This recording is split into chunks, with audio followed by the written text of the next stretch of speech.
It's second day, 3 p.m. I know it's a little tough, so if you didn't grab coffee, there's some right there running real quick. No, I'm kidding, stay here. All right, so today we're going to be talking about adding Slack and AI to Experience Cloud communities. I'm joined with Steven, I'm Zach Hawtof, and we'll jump into our deck. First off, we would love if you guys could review our session today. You more than likely have missed out on the cool coffee cards, but we love reviews anyway, so please do your best to give us some feedback. First off, huge thank you again. I know it's late in the day. I'm going to do our very best to keep you guys alive and awake, and we'll be able to get all that content into your brains. And if we jump forward, Steven, my name is Zach Hawtof. I'm joined by Steven Cook. I am the CEO, and Steven is the CTO of a new company called Tightknit. What we do is we build customer communities on top of Slack. And before that, Steven and I actually both worked at Salesforce on the Community Cloud or Experience Cloud product, depending on how long you've been at Salesforce. And I had a very brief stint also working at a company called AirKit, which has actually been acquired by Salesforce and is now part of the Einstein Copilot kind of launch and release. So very serendipitous kind of talk today. So today you're going to learn a little bit about how Slack, Salesforce, and Generative AI can help elevate self-service experiences for your customers. We're going to show you all sorts of platform choices with those three, Slack, Salesforce, and Generative AI, and we'll show you actually recommendations on which ones you should choose when starting to build projects for your customers or for your team. So we'll first go over the platform overviews of each, then I'll hand it over to Steven to walk us through a really cool demo, kind of bringing them all together. And then we'll actually jump deeper into the code to show you some of the key pieces that actually bring everything together. So first we'll start with Slack. I know most people here are with Salesforce, so we're going to show you all sorts of cool stuff that's going on in the Slack ecosystem. But there are really just two big choices when starting a Slack app today. The first one is the latest and greatest, the Slack Next Gen platform. The Slack Next Gen platform is really like this turnkey solution. You want to get something going quick, you don't want to set up any of your infrastructure, start with Slack Next Gen.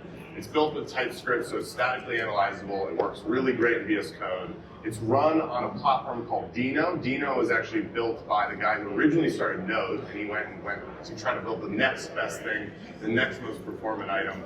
And then DynamoDB, it comes with a free database, so you can actually start building data-driven experiences directly on Slack infrastructure without managing it yourself.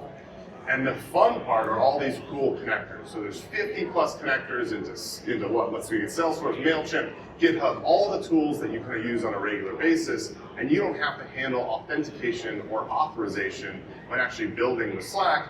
And all of these things are deployable with the new Slack CLI, so you can actually build these great DevOps experiences and pull that into Slack. But at the same time, there is the original battle-tested REST framework, the Slack API, basically what's made Slack so amazing for partners, and they've added so much more on top of it, including Slack SDKs for JavaScript, Python, and Java. So those are all available to actually build within your existing applications. And if you want to make it especially easy, you can use a framework called Slack Bolt. And Slack Bolt is an event-based listener framework that actually works with all three of those SDKs to make it super easy for listening for Slack events and be able to respond quickly to actually build those great interactive app experiences. If you're a partner, this is the one we tend to recommend because it's the best way to kind of build a maintainable, patchable, deployable experience. But we'd be remiss to not mention one of our favorite projects. This is actually built by Kazuhira Sarah on the Slack DevRel team. It is not supported by Slack, it's supported by a guy who just loves the Slack ecosystem. It's similar to Bolt, and it's powered all by Cloudflare and Edge workers, so you can push Slack to the very edge and the very limit to get the best possible performance for your application. Next, Experience Cloud, and this is one that Steve and I know a lot about. We spent a lot of years working on it, so we'd love to kind of show you the inner workings. The first step is to actually introduce you to what is Experience Cloud. Why do customers use it? One, customers use Experience Cloud to build data-driven customer portals and websites, connecting your customer back into the data that exists inside of Salesforce and allowing them to have experiences with their own data within Salesforce. So your choices, no code, low code, pro code, you have it all. You're able to drag and drop, but you're also able to dive deeper into actually building more customizable experiences. And in terms of what you can deploy, websites, portals, storefronts, it's not just Experience Cloud, but it's also marketing and commerce all tied into a single B2B2C facing framework. So there are two choices when building with Experience Cloud, one of those being Lightning Web Runtime and the Aura framework. Both of these are called Lightning. It's very confusing at times. But Lightning Web Runtime is built 100% with LWC. So you have performance, scalability, security, and availability baked into the platform.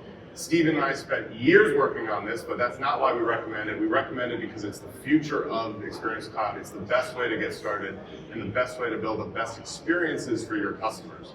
But at the same time, there is Aura, and there definitely are use cases for it. Aura has been the longest running Lightning framework here at Salesforce, and you have 60 plus out-of-the-box components ready to build, and the largest collection of template solutions as well. And generative AI, this is a slide that didn't exist pretty much last year, so we'll jump into some of your choices when building generative AI solutions at Slack and Salesforce. The first one is the one that we kind of all know from watching the news, OpenAI and all of the various LLM tools that are available to us. So you can connect into third-party tools and actually kind of bring your own LLM to a Salesforce solution, create LLM generation, so you can actually generate new pieces of information, or as well as using embeddings to actually surface semantic search across your platform. The next one, Einstein Generative AI and the Trust Layer. So this is the solution brought to you by Salesforce. That's, you can build AI directly into Apex flows and actually manage your entire AI solution within Salesforce, within that Trust Layer. Amazon Bedrock, for some of our, the Hyperforce customers out there, you can tap into those LLMs within Hyperforce and actually build that partnership back with your AWS models. And then finally, it's very much worth mentioning the brand new Slack AI. So this is the latest launch from Slack to power AI within Slack. There are no API announcements yet, but we're hoping that's going to come from the Slack team very soon so that partners can embrace AI directly within Slack. So I'm now going to hand it over shortly to Stephen, where we're going to be showing you how a customer interested in learning more about national parks from the Trailblazer company is able to have this amazingly powerful self-service experience between Slack and Experience Cloud. And I was actually I wasn't going to mention this, but I've listened to so many sessions. There's been a lot of talk about what's going to happen with Chatter and Slack, and you're going to kind of see a little bit of a future of how Slack will create these front-end facing experiences for their customers. So with that, I'll hand it over to you, Stephen, and take us away. Thank you, Zach. Let me switch over to the demo. So today, we are going to see a customer support ticketing system where an end user on your digital experience site talks to a customer support agent within Slack. So on the left-hand side of the screen here, you're going to see that the Experience Cloud site. I'll be an end user that is reading a knowledge article about the US National Park System. But let's say I still have some questions that need answering. So I'm going to scroll down to this custom LWC component here that's just built for me to answer my question. And specifically, I want to know, where should I hike in Florida? I'm given some article results, but let's say my question is still unanswered. So I'm going to talk to support. This pops up a chat. So I'm going to say, please help me. You're my only hope. Now let me direct your attention to the right-hand side of the screen. We are inside Slack, inside a case support channel, where I will now be the customer support agent monitoring for new issues coming in. I really, really want to help someone today. And lucky me, a new issue just came in. We can see here, Zach H.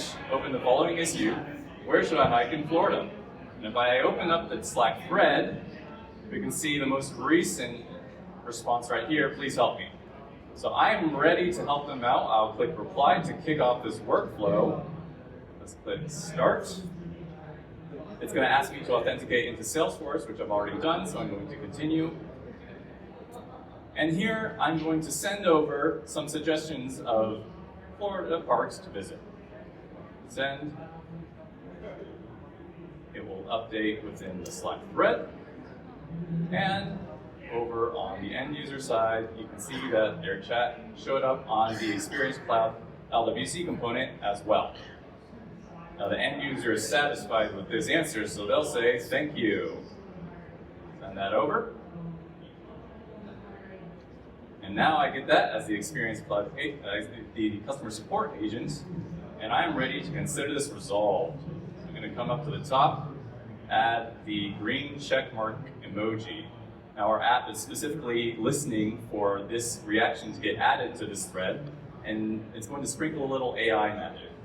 So you can see now I have the option to generate an AI article based on this conversation we just had. Let's do that. And as you can see, the customer support agent now has some text that, using AI, summarizes all of the information that was captured with the conversation of the end user. I'll review this. I like how it's written. So what I'm going to do next is save it into Salesforce as a new knowledge article. Start that workflow. And bam, there it is. Created a new knowledge article. I'm going to take a look at that. And we can see that it created a brand new knowledge article in draft within Salesforce. And hopefully one day they can publish this and prevent the customer service agent, save them some time from having to work with future cases that for customers that might have similar issues, because so many people want to know where to hike in Florida. Okay. Let's hop back over to the slides. I can find them. I have to swipe. Let's take a look into the code that made this possible. So here's a diagram of an overview of what you just saw. In the top row, we have our two apps that were talking to each other. So that was the LWC component on the Experience Cloud side, as well as the Slack Next-Gen app.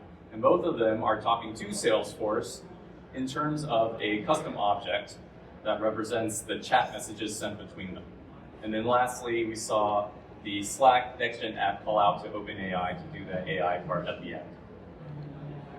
Let's drill into the Slack Next-Gen app. For those not familiar with it, this is a basic overview of how they work. Your journey starts with a trigger. That's a set of various actions. It could be someone clicking a link. It could be an event within Slack. It could be someone hitting your webhook URL endpoint. And that starts a workflow. A workflow is a set of steps or functions. That's where things happen. That's where you do the stuff.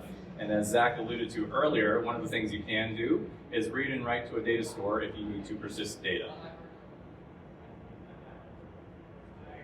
So as I mentioned before, the source of truth for the chats sent between those two apps are based on a custom object within Salesforce. Hopefully custom objects aren't new to you. This is the one we were using. We just called it chat message. It has some custom fields like the body of the chat, the messenger sender name, the photo URL of the sender, when it was sent, stuff like that. And both of those apps are writing to Salesforce in terms of this object. So within the LWC, how does it retrieve those records from Salesforce?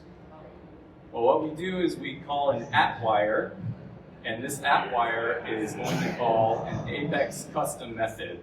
Ours is called chatcontroller.getChatMessages. Inside that class, what's going on is simply a SOQL query against that custom object we just saw, that chat conversation. It's going to pull those records and then put it inside this LWC component where we do something. In our demo, that was presenting it inside that chat box. How does LWC talk to the Slack app? So this is the fun part. And luckily, the Slack Next-Gen platform makes this super, super easy using webhook triggers. So when you have a web trigger, all you have to do is send a post message to that URL. That's it. And so, as you can see, what we're doing within the LWC component is we are sending a post message using the fetch API to this webhook URL endpoint. And within the body of the post message is whatever you want to send to the Slack app. In our case, that was the content of the chat message.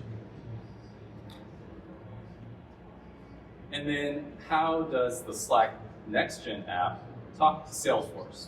Again, the Slack NextGen platform makes this really easy because they have these built-in connector functions, including support with Salesforce. So what the code you see here is the workflow of when the agent was sending a message back over to the user.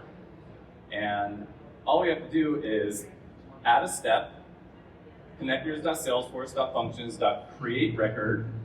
We provide the name of the custom object, in our case, some metadata about the record we want to create, and then Salesforce access token, credential source, and user. Okay, what does that part mean? That part means that whoever activates this workflow will be asked to log in and authenticate with Salesforce, and their account will be used to create the record. Now that's great for me as a developer, because now I don't have to mess with the headache of authenticating and authorizing this user into Salesforce. That's handled for me. And then finally, the Salesforce NextGen app calling into OpenAI. This could be any AI of your choice, but OpenAI is what we used in this demo. There are tons of guides about this. Basically what's happening is we're importing the OpenAI JavaScript SDK. We'll instantiate a new object using our own API key, and then we'll call the chat completions API. We'll provide a system message, which in this case is the prompt, write an article, and provide a set of grounding messages. Grounding messages are context given to the AI to provide a better answer. In our case, the grounding messages are literally the chat messages sent between the customer agent and the end user on the Experience Cloud site. And the response from OpenAI is the article that gets generated. And with that, I'll pass it back to Zach. Yeah. And so hopefully you just saw a bunch of code, so we're going to wake you back up again, and we're going to tell you, one, we love a great review. Please check this out. Give us, we would love to get invited back, so hopefully you give us a good one. And if we jump to the next slide, Stephen, the fun part is we have open sourced that entire demo that Stephen just showed. So if your eyes just glazed over and you want to save it for later, this is a link to our Tightknit community forum, and on there you'll see that there is a link to the repo where you can go check it out. You can start, you can send it to any of your devs on your team, and they can try exploring how to connect Slack, Salesforce, and generative AI. If you have any additional questions, we're going to be right here by the side. We also have a ton of stickers, because I know everyone wants to go home with stickers. But yeah, please go check it out. Would love to get some feedback on kind of the direction. And we're excited to see everyone exploring Slack and building great Salesforce experiences directly for your customers and your employees. So with that, thank you for coming. We're excited. Yes. Thank you. We'll be right here on the side if anyone wants to chat.